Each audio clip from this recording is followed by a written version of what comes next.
I am AR. Welcome to the channel Math Solution.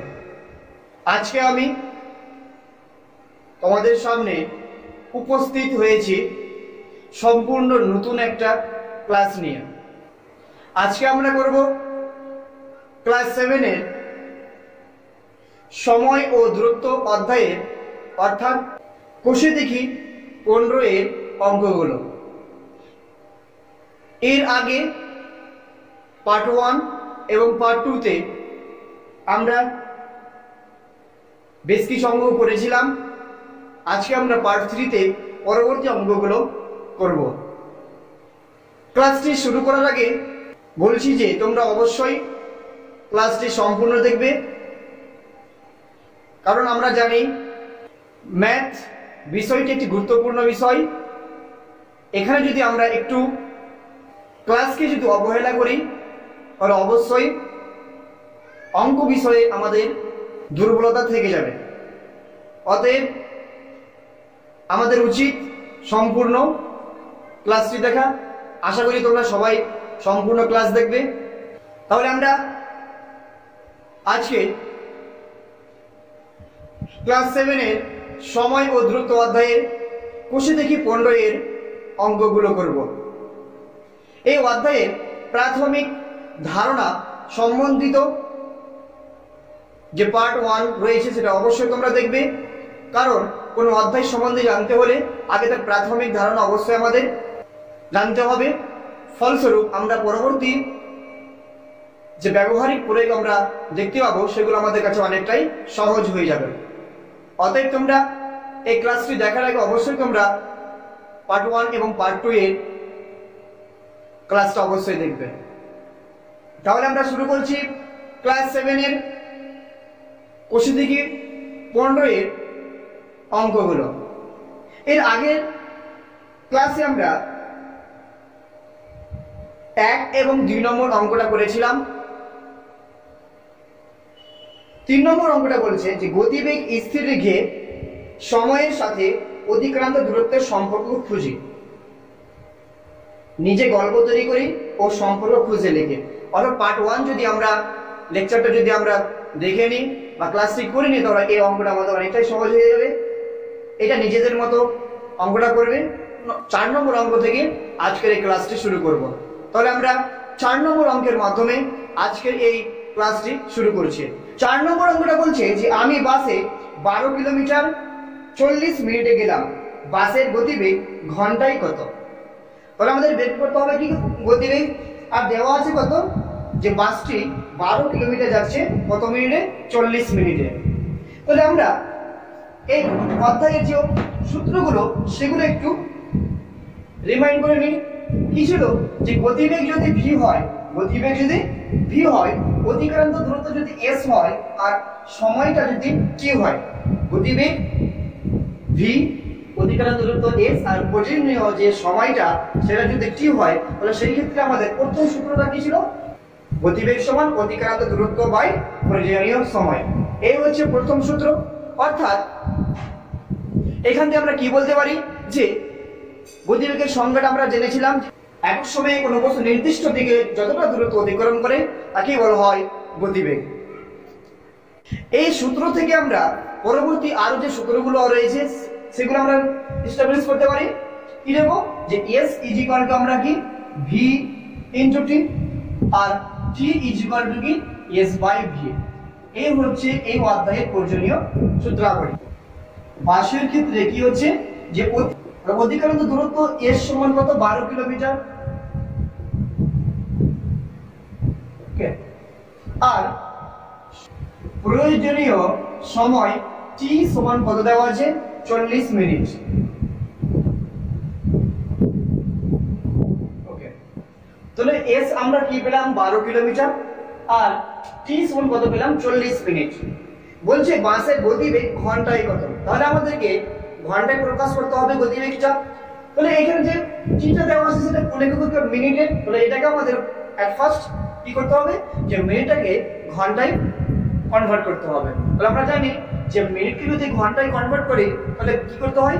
Side দিয়ে ভাগ করতে হয়। তাহলে 40 বাই 60, এবার এটা কি হয়ে গেল ঘন্টা। তাহলে 0 0 2 দিয়ে 4 আর 3 দিয়ে 6, তাহলে কত বের হলো 2/3 ঘন্টা। তাহলে আমরা t সমান কত পেলাম, t সমান দেওয়া ছিল 40 মিনিট, সেইখান থেকে আমরা ঘন্টার এককে নিয়ে আসলাম কত 2/3 হলো। এবার আমাদেরকে বের করতে হবে গতিবেগটা। তাহলে গতিবেগ সমান, অতএব গতিবেগ v সমান কি জানি s/t, অর্থাৎ অতিক্রান্ত দূরত্ব বা প্রয়োজনীয় সময় v সমান কি হয় s/t। তাহলে s এর মান কত 12 আর t এর মান কত, এটা কি হবে উপরে হবে কিমি আর প্রান্তে কি হবে ঘন্টা। তো এটা যদি আমরা ক্যালকুলেট করি তাহলে কত পাচ্ছি 12 * 3/2, 2 6 12, তাহলে 18 কিলোমিটার পার ঘন্টা। তাহলে আমরা আলটিমেটলি গতিবেগটা কত পেলাম v সমান 18 কিলোমিটার পার ঘন্টা।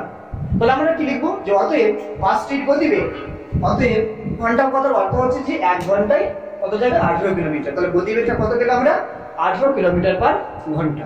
এই হচ্ছে আমাদের 4 নম্বর অঙ্কটা। এবার আমরা 5 নম্বর অঙ্কটা করব। 5 নম্বর অঙ্কটা বলছে যে 100 মিটার লম্বা একটি ট্রেন ঘন্টায় 60 কিলোমিটার বেগে একটি গাছকে অতিক্রম করতে কত সময় নেবে। অর্থাৎ 100 মিটার লম্বা একটা ট্রেন ঘন্টায় 60 কিলোমিটার বেগে যদি যায় তাহলে একটা গাছকে অতিক্রম করতে কত সময় লাগবে। একটা ট্রেন যখন একটা গাছ, একটা টেলিগ্রাফ পোস্ট বা কোনো স্তম্ভ এগুলোকে যখন অতিক্রম করে তখন সেই মাত্র বা কি হতে পারে, বা কোনো একটা মানুষ, গাছ, স্তম্ভ, টেলিগ্রাফ পোস্ট, কোনো মানুষ, এগুলোকে যদি কোনো ট্রেন অতিক্রম করে তখন সেই ক্ষেত্রে কি হয় শুধুমাত্র ট্রেনটা নিজের দৈর্ঘ্যটাই অতিক্রম করে। আর যদি কোনো প্ল্যাটফর্ম, কোনো সেতু, কোনো ব্রিজ এগুলো যদি অতিক্রম করে তবে ট্রেনটা নিজের দৈর্ঘ্যের সাথে সাথে প্ল্যাটফর্মের দৈর্ঘ্যটাও অতিক্রম করবে। অর্থাৎ ট্রেনটা যদি ধরে নিলাম এটা হচ্ছে গাছ, ট্রেনটা বরাবর আসছে, এসে কি করছে এখান থেকে শুরু করলো, এখান থেকে গাছটাকে অতিক্রম করতে শুরু করলো। ট্রেনটা এতটুকু ধরে নিলাম লম্বা, এটা হচ্ছে ট্রেন। এট ফার্স্ট এখান থেকে শুরু করলো, মানে কি হলো আস্তে আস্তে আস্তে আস্তে আস্তে আস্তে ও এতটুকু অবধি গেল, এই পিছনটা এটা হলো আর ওর সামনের দিকটা এটা। তার মানে সেই ক্ষেত্রে সে নিজের দৈর্ঘ্যটা অতিক্রম করছে, গাছটার ক্ষেত্রে কোনো কিছু মানে এক্সট্রা কোনো কিছু অতিক্রম করছে না, শুধুমাত্র ট্রেনটা নিজের দৈর্ঘ্যটাই অতিক্রম করবে। তাহলে মনে রাখবে যে টেলিগ্রাফ পোস্ট, কোনো মানুষ, গাছ, স্তম্ভ এগুলো যদি থাকে, এগুলো দিয়ে যদি কোনো ট্রেন অতিক্রম করে তবে সেই ক্ষেত্রে ট্রেনটা শুধুমাত্র নিজের দৈর্ঘ্যটাই অতিক্রম করবে। তাহলে এই ক্ষেত্রে বলা হয়েছে যে 100 মিটার লম্বা একটা ট্রেন ঘন্টায় 60 কিলোমিটার বেগে, অর্থাৎ 1 ঘন্টায় 60 কিলোমিটার যাচ্ছে, আর ট্রেনটা নিজের দৈর্ঘ্য হচ্ছে 100 মিটার। তবে গাছকে অতিক্রম করতে কত সময় লাগবে? কারণ ট্রেনটা কত যাচ্ছে 60 কিলোমিটার পার ঘন্টা, অর্থাৎ 1 ঘন্টায় 60 কিলোমিটার যাচ্ছে। তাহলে যখন গাছকে অতিক্রম করছে তখন ট্রেনটা কি করছে শুধুমাত্র নিজের দৈর্ঘ্যটাই অতিক্রম করছে। তাহলে এক্ষেত্রে আমাদের কি করতে হবে যে 1 ঘন্টায় যাচ্ছে 60 কিলোমিটার, তো 60 কিলোমিটার যেতে সময় লাগছে কত 1 ঘন্টা। তাহলে 100 মিটার যেতে তার কত সময় লাগবে? 100 মিটার যেতে, অর্থাৎ ট্রেনটা যখন নিজের দৈর্ঘ্য যতটা যে টাইমে অতিক্রম করবে গাছটা হচ্ছে একই টাইমে অতিক্রম করবে। তাহলে আমরা এখান থেকে যে 100 মিটারে কত 100 মিটার যেতে ট্রেনটা কত সময় নিয়েছে সেটা আমরা ইভ্যালুয়েট করব। তাহলে আমরা কি লিখছি যে গণিতের ভাষায় সমস্যাটি হলো যে দূরত্ব ব্র্যাকেট হচ্ছে মিটার, দূরত্বের এককটা কি মিটার, আর সময় ব্র্যাকেটে হচ্ছে সেকেন্ড। এই অঙ্কগুলো আমাদেরকে সমানুপাতি নিয়ম করতে হবে অথবা ঐকিক নিয়ম। আমরা ঐকিক নিয়ম ক্লাস 5 এ শিখেছি, 6 এ শিখেছি। সমানুপাতিক নিয়মটা আমরা 7 এ কিছুটা একটা শিখেছি। প্রথমের দিকে সমানুপাতি অধ্যায়ে কয়েকটা অঙ্ক ছিল, জাস্ট শুধুমাত্র 2-4টা অঙ্ক ছিল, সেখানে শিখেছি। এই মধ্যে আমরা ভালোভাবে সমানুপাতিক জিনিসটা শিখবো। আচ্ছা, তাহলে কি বলছে ট্রেনটি 60 কিলোমিটার যেতে কত সময় নিচ্ছে? 1 ঘন্টা। তাহলে এখানে যে আমরা সমস্যাটা তৈরি করলাম সবটা দূরত্ব ব্র্যাকেটে এককটা কি নিলাম মিটার, আর সময়ের এককটা কি নিলাম সেকেন্ড। বিষয়বস্তুটা বাইরে রাখবো আর তার এককটা ব্র্যাকেটের মধ্যে। তাহলে 60 কিলোমিটার যাচ্ছে তাহলে 60 কিলোমিটার মানে কত? 60 কিমি। 60 কিমি সমান আমরা মিটার এখানে যেহেতু প্রকাশ করছি, তাহলে কি হবে? 60,000। আমরা জানি 1 কিলোমিটার সমান 1000 মিটার। তাহলে 60 কিলোমিটার সমান কত হবে? 60,000 মিটার। তাহলে 60,000 এখানে লিখলাম। তাহলে সেকেন্ড 1 ঘন্টাতে কত যাচ্ছে? 3600 সেকেন্ড 1 ঘন্টা। তাহলে 3600 সেকেন্ডে কত? 60,000। এবার 100তে কত? এখানে ধরে নিলাম x। এখানকার সময়টা আমরা ধরে নিলাম কি? x। তাহলে আমরা সমস্যার ছকটা আমরা কি পেলাম? 60,000 মিটার যেতে সময় কত নিচে? 3600। তাহলে 100তে কত? x। তাহলে এই x এর মানটা আমরা বের করব। এবার সমানুপাতিক দুই প্রকার, সরল আর ব্যস্ত। সরল সমানুপাতি না ব্যস্ত সমানুপাতি? সরল সমানুপাতি হলে আলাদা একটা টার্ম আছে, আর ব্যস্ত সমানুপাতি হলে আর একটা টার্ম আছে। তাহলে আমাদের ভাবতে হবে আগে যে এটা সরল সমানুপাতি না ব্যস্ত সমানুপাতি।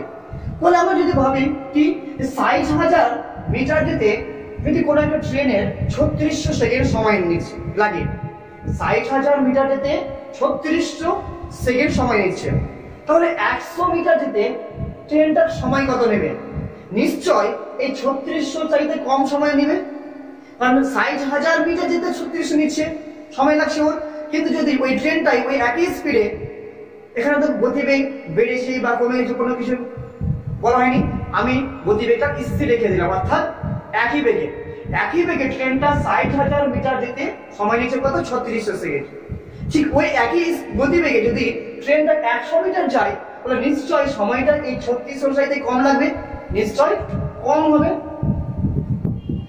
তাহলে এখানে সময়টা আমরা কি পেলাম? x এর মানটা প্রথম থেকে প্রাথমিক থেকে অন্তিম অবস্থা কি ডিগ্রি ছিল, আর এখানে কত? 60,000 থেকে 1000। এটা তো কমছে, এটা ছিল 60,000, পরবর্তী স্টেপে কত হলো? 100। তো 60,000 থেকে 100 আসলো, আর এটা 3600 থেকে নিশ্চয়ই x এর মানটা আমাদের নির্দিষ্ট না, আমাদের ভ্যালু বের করতে হবে, তো নিশ্চয়ই কম হবে, অবশ্যই কম হবে। তাহলে এখানেও কমছে, এখানেও কমছে, তাহলে কমে কমে বা বাড়ে বাড়ে, অর্থাৎ একই জিনিস হয়, একদিকে যদি কমে আর অন্যদিকে যদি কমে, বা একদিকে বাড়ছে তো অন্যদিকে যদি বাড়ছে, তাহলে সেই ক্ষেত্রে সমানুপাতিটা কি হয়? সরল সমানুপাতি। ওকে। আর যদি একদিকে বাড়ে একদিকে কমে, বা একদিকে কমে আর একদিকে বাড়ে, অর্থাৎ বিপরীত অপোজিট যদি হয়ে যায়, একটা বাড়ছে বা কমছে দুই রকম হয়ে গেলে সেটা ব্যস্ত হবে, আর একই রকম যদি হয় সেটা হয়ে যাবে সরল। তাহলে এটা আমরা কি পাচ্ছি? সরল সমানুপাতি। তাহলে আমরা কি লিখবো? যে এই ক্ষেত্রে দূরত্ব ও সময় পরস্পর সরল সমানুপাতে আছে। এক্ষেত্রে দূরত্ব ও সময় পরস্পর সরল সমানুপাতে আছে, বা সরল সমানুপাতিক দূরত্ব যুক্ত। এক্ষেত্রে দূরত্ব ও সময় পরস্পর সরল সমানুপাতিক যুক্ত। তাহলে সরল সমানুপাতি যদি হয়, তবে সেই ক্ষেত্রে কি হবে? এই সমানুপাত যদি আমরা তৈরি করি, তাহলে কি দুই রকম প্রসেস, যে কোনো একটা প্রসেসকে আমরা মানে একটা সাইডকে আমরা ফিক্সড রাখবো 60,000 অনুপাত 100, আর যদি সরল হয় তাহলে দ্বিতীয় স্টেপটা মানে দ্বিতীয় ধাপটা আমাদের সোজা রাখতে, অর্থাৎ এটা অনুপাত এটা সমানুপাত দিয়ে এটা অনুপাত এটা সরলের ক্ষেত্রে। আর ব্যস্তের ক্ষেত্রে কি করতে হবে? একটা কনিষ্ঠ মানে একটা নির্দিষ্ট রাখতে হবে, চেঞ্জ করতে হবে না, আর পরেরটাকে শুধু মানে এক্সটেন্ড করতে হবে, প্রথমটা পরে আসবে, পরেরটা দ্বিতীয় প্রথমে আসবে। এটা হচ্ছে ব্যস্তের ক্ষেত্রে। যেহেতু আমরা এখানে সরল করছি, তাহলে কি করতে হবে? এইটা অনুপাত এটা সমানুপাত দিয়ে এটা অনুপাত এটা, অথবা কি এটা অনুপাত এটা সমানুপাত দিয়ে অনুপাত এটা, অর্থাৎ এই বরাবর যেতে পারি আমরা, বা এই বরাবর আসতে পারি। তাহলে আমরা কলম ওয়াইজ দিচ্ছি। তাহলে 60,000 অনুপাত 100 সমানুপাত 3600 অনুপাত x। বুঝা গেল? বা আমি এটা করতে পারি যে 60,000 অনুপাত 3600 সমানুপাত দিয়ে 100 অনুপাত x, এটা করতে পারি। তাহলে আমরা সব সময় এটা চয়েস করি, কারণ এ বরাবর একটু নজর করতে একটু অসুবিধা হয়, কিন্তু এ বরাবর কলম ওয়াইজ আমাদের কি হয় খুব সুবিধা। তাহলে সেই জিনিসটা আমরা করলাম। তাহলে এবার এখান থেকে আমরা সমানুপাত নিয়মে যে আমরা অধ্যায়ে শিখেছি সেটা আমাদের কি করতে হবে, x এর মানটা বের করতে হবে। তাহলে কি করছি, যে অনুপাত মানে আমরা জানি a:b সমান আমরা কি লিখতে পারি, a/b। অনুপাতগুলিকে আমরা ভাগ আকারে লিখতে পারি। তাহলে কি হচ্ছে, 60,000 by 100 is equal to 3600 by x। এখান থেকে আমাদেরকে x এর মান বের করতে হবে। এবার সমাধান চ্যাপ্টার অনুসারে কি করি আমরা, যে লেফট হ্যান্ড সাইড এটা আর এটা হচ্ছে রাইট হ্যান্ড সাইড, যখন একই সাইডে আমরা যখন লঘিষ্ঠ পরিণত করব তখন লব আর হরের মধ্যে হবে। একই সাইডে যদি আমরা লঘিষ্ঠ করি তাহলে কি হবে, লঘিষ্ঠটা কিভাবে করতে হবে, যে লব আর হরের মধ্যে হবে। আর এই যে বোথ সাইডে যদি আমরা করি একই সাথে, মানে এই সাইডে লেফট হ্যান্ড সাইডে করব আর রাইট হ্যান্ড সাইডে করব, তখন কি করতে হবে, লবে লবে অথবা হরে হরে। ওকে, তাহলে কি এই শূন্য এই শূন্য কাটলো, এই শূন্য এই শূন্য কাটলো, এটা লবে লবে হয়ে গেল। এবার এইখানে দেখো বাকি আছে কত, এই শূন্য এই শূন্য এই শূন্য এই শূন্য, অর্থাৎ লব আর লব লেফট হ্যান্ড সাইড আর রাইট হ্যান্ড সাইড বরাবর এই শূন্য আর এই শূন্য দুটো কাটলো, আর একই সাইড বরাবর এই শূন্য আর এই শূন্য কাটলো। তো কত পেলাম আমরা, কোনাকুনি গুণ করি, কিন্তু আরো একবার হবে 6 দিয়ে 36, কিন্তু কাটাকুটিটা বেশি হয়ে যাবে বলে আমরা নেক্সট স্টেপে সেটা করছি, পরিষ্কার হয়ে যাবে। তাহলে কোনাকুনি গুণ, অর্থাৎ 6 আর x গুণ করলে কত, 6x, আর এখানে কিছু নেই মানে 1 আছে, মানে এটা বসে গেল কত, 36। তাহলে x সমান আমরা কি পেলাম, 36/6। অতএব x সমান 6। তাহলে আমরা x এর মানটা কত পেলাম, 6। তাহলে আমরা কি লিখতে পারি, যে অতএব নির্ণেয় গাছটিকে অতিক্রম করতে ট্রেনটি কত সময় নেবে, 6 সেকেন্ড। অর্থাৎ ট্রেনটি 6 সেকেন্ডে ওই গাছটিকে অতিক্রম করবে।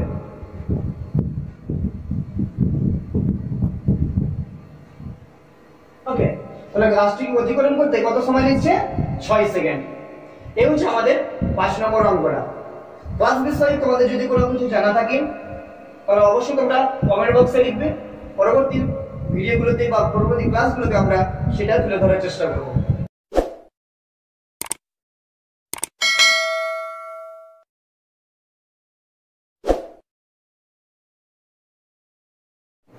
এবার আমরা করব 6 নম্বর অঙ্কটা। 6 নম্বর অঙ্কটা বলছে যে সমান গতিবেগে একটি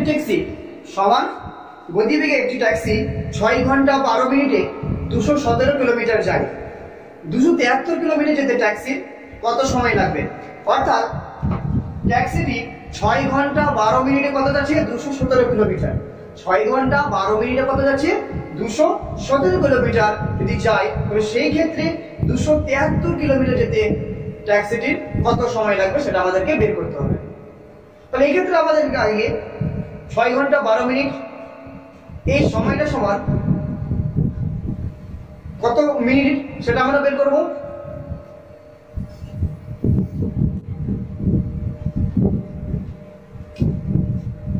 তাহলে 6 নম্বর অঙ্কটা আগে কি বের করছি, যে 6 ঘন্টা 12 মিনিট সমান কত মিনিট। তাহলে 6 ঘন্টা 12 মিনিট আমরা কত জানি, যে 6 6 36, 60 × 6 + 12, और 1 ঘন্টা সমান কত, 1 ঘন্টা সমান 60 মিনিট। তো 6 ঘন্টা সমান 60 কে 6 দিয়ে গুণ করলাম, তাহলে কত আসলো, 6 6 36 + 12 সমান কত পেলাম, 372 মিনিট। তাহলে 6 ঘন্টা সমান আমরা 6 ঘন্টা 12 মিনিট সমান কত পেলাম, 372 মিনিট। এবার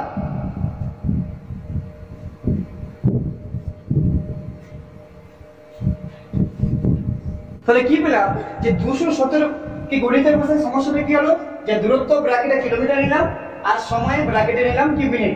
বিষয়টা হচ্ছে দূরত্ব, সেটার এককটা কি কিলোমিটার, এখানকার বিষয়টা হচ্ছে সময়, এককটা কি মিনিট। তাহলে বলছে 6 ঘন্টা 12 মিনিটে 217 কিলোমিটার যাচ্ছে। তাহলে 217 কিলোমিটার এখানে বসালাম, এটা 372, এই যে ওই টার্মটা 6 ঘন্টা 12 মিনিট সমান। এবার 273 এ কত সেটা আমরা ধরে নিলাম x, এখানে ধরে দিতে পারি যে ধরি x।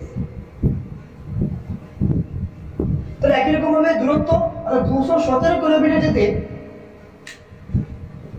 ট্যাক্সিটি যদি 372 মিনিট সময় নেই, তবে 273 কিলোমিটার যেতে কত সময় লাগবে? নিশ্চয় এই 372 চাইতে বেশি লাগবে। আর 217 কিলোমিটার যেতে ট্যাক্সিটা যদি ওই একই স্পিডে একই গতিবেগে যদি যায়, তাহলে 217 কিলোমিটার যেতে সময় নিচ্ছে কত? 372। তাহলে ওই একই স্পিডে যদি একই থাকে এবং ওই একই ট্যাক্সি যদি থাকে, তাহলে কি হবে? যে 273 কিলোমিটার যেতে অবশ্যই সেই ট্যাক্সিটার সময় কত নেবে? 372, যেতে অবশ্যই কিছু না কিছু বলে বেশি। কত বেশি, কতটা, সেটা আমরা বের করব। ওকে, এবার এখানে তাহলে কি হচ্ছে? 372 থেকে এখানে কি হচ্ছে? বাড়ছে। আর এখানে 217 থেকেও বাড়ছে, 217 থেকে 273 আসলো, তাহলে এখানেও বাড়ছে আর এখানেও বাড়ছে। তাহলে বাড়লে কি হয়? সরল সম্পর্ক, বা কমলে হয়ে যায় সরল সম্পর্ক। আর যদি আলাদা হয়, একটা বাড়ছে আর একটা কমছে, সেই ক্ষেত্রে হয়ে যায় ব্যাসার্ধ সম্পর্ক। তাহলে এখানে কি হচ্ছে? দুটোই ইনক্রিজ হচ্ছে, বলে এই ক্ষেত্রে সম্পর্কটা কি হবে? বা সমানুপাতিটা কি হবে? সরল সমানুপাতি। তাহলে কি লিখবো? যে এই ক্ষেত্রে দূরত্ব ও সময়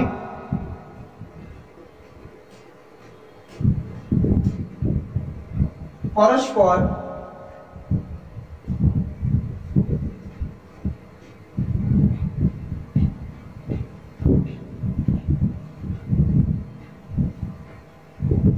তাহলে কি লিখলাম? যে এক্ষেত্রে দূরত্ব ও সময় পরস্পর সরল সমানুপাতি যুক্ত। যদি পরস্পর সরল সমানুপাতি হয়, তাহলে সেক্ষেত্রে আমরা জানি যে 217 অনুপাত 273 সমানুপাত 372 অনুপাত x। সরলের ক্ষেত্রে আমাদের চেঞ্জ করার কোনো ব্যাপার থাকে না, পরপর অনুপাত দিয়ে বসে দিতে হয়।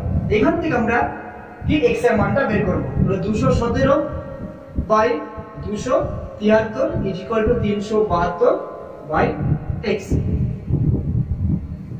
এবার কোনাকুনি গুণ করি, তাহলে x 217 x is equal to 372 into 273।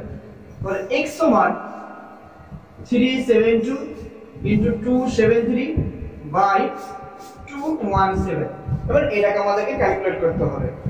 তাহলে 7 দিয়ে কাটছি, 7 কে 3 7 21, 7 কে 7, 3 7 21, 7 9 63। আর 31 কে ডাইরেক্ট আমরা কত দিয়ে কাটছি? 31 এ কি 31, তাহলে 6 হলো 2 62, 31 দিয়ে 62। তাহলে কত হচ্ছে? 39 ইনটু 12, 39 ইনটু 12। এটা যদি আমরা গুণ করি তাহলে কত হচ্ছে? কত পেলাম? 468 মিনিট। 468, তাহলে 468, তাহলে এখানে কত বেরোলো আমাদের? 468 এত মিনিট। আর এই মিনিটটাকে যদি আমরা সেকেন্ডে ঘন্টায় কনভার্ট করি, তাহলে কত হচ্ছে? 60 দিয়ে ভাগ করতে হবে। তাহলে 60 দিয়ে যদি আমরা ভাগ করি, 468 কে 60 দিয়ে ভাগ করি, তাহলে এটা কত পেয়ে যাচ্ছে? ঘন্টা।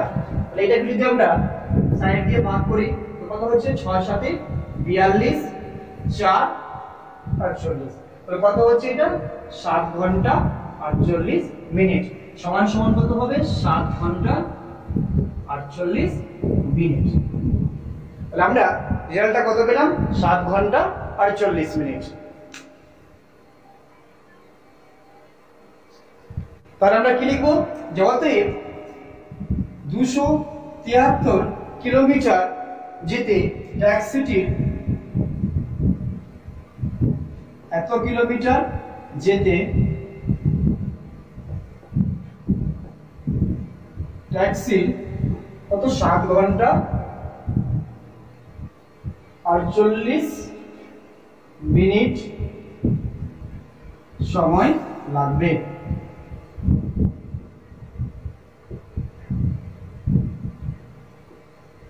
তাহলে সময় কতটা নিচ্ছে? 7 ঘন্টা 48 মিনিট।